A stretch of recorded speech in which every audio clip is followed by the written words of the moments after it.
जय श्री राम। कैसे हैं आप सब।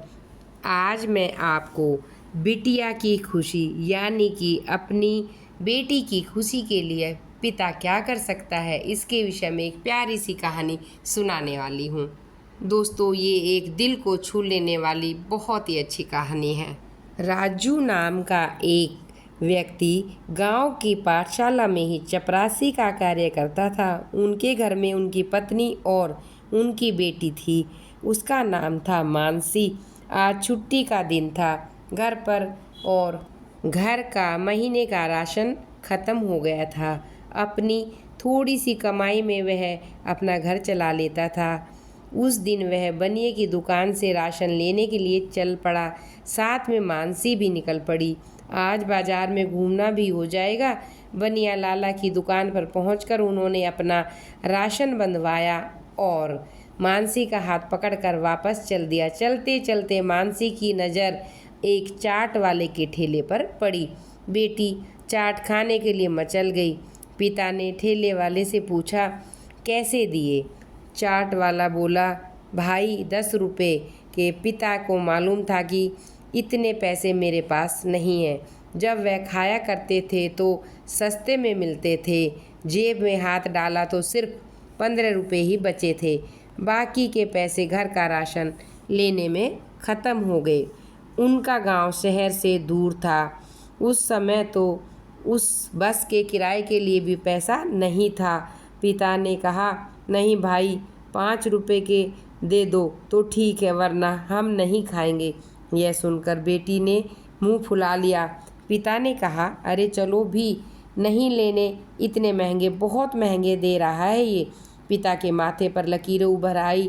तभी ठेले वाला बोला, अरे खा लेने दो साहब, अभी आपके घर में है, आपसे इसे लाड़ लड़ा रहे हो, कल तो पराए घर चली जाएगी, पता नहीं ऐसे मचल पाएगी भी नहीं। तब आप भी तरसेंगे बिटिया की ख्वाहिश पूरी करने के लिए। गोलगप्पे और चाट की क्या बात है।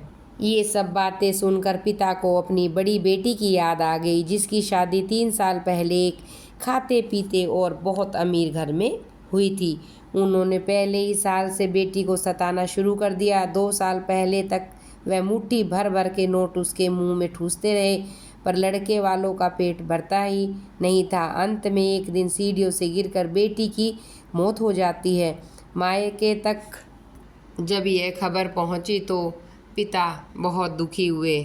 इसी बीच जैसे ही वह सोच रहा था तो पकोड़े वाले यानी कि गोलगप्पे वाले की आवाज़ आई, रुको भाई, इस बिटिया को खा लेने दो। वह बोला, ठीक है, 2 मिनट में आता हूँ। अपनी बेटी को लेकर राशन की दुकान पर गया। उसने 5 किलो चीनी में से 1 किलो चीनी वापस कर दी और उसकी जेब में कुछ पैसे वापस आ गए। फिर पिता और बेटी दोनों ने ही ठेले वाले के पास जाकर चाट खाई और अपनी बेटी के आंखों से आंसू पोंछते हुए कहा, बेटी जी भरकर खा लो। और चाट वाले से बोला, मेरी बेटी बहुत नाजुक है, थोड़ा मिर्च मसाला कम डालना। बेटी की आंखों में चमक आ गई। उसने पिता का हाथ पकड़ लिया। मानसी एक एक करके खाती गई और पिता की तरफ मुस्कुराकर देख रही थी। पिता के चेहरे पर खुशी की चमक दिख रही थी। इसके बाद दोनों गांव जाने वाली बस में बैठ गए और अपने घर पहुंचे। माँ ने घर पहुंचने के बाद पूछा, क्या क्या खाया खरीद कर लाए हो बाजार से? पिता ने मुस्कुराते हुए कहा, महीने भर का राशन और बेटी की खुशी। माँ भी यह सब सुनकर बहुत खुशी हुई। माँ ने भी समझाया कि बेटी पराया धन तो होती है, लेकिन जब तक हमारे घर में है हमें सारी इच्छाएं उसकी पूरी करनी चाहिए। जय श्री राम। भक्तों, आपको मेरे द्वारा सुनाई गई कहानी कैसी लगी, आप मुझे कमेंट बॉक्स में लिखकर अवश्य बताइएगा।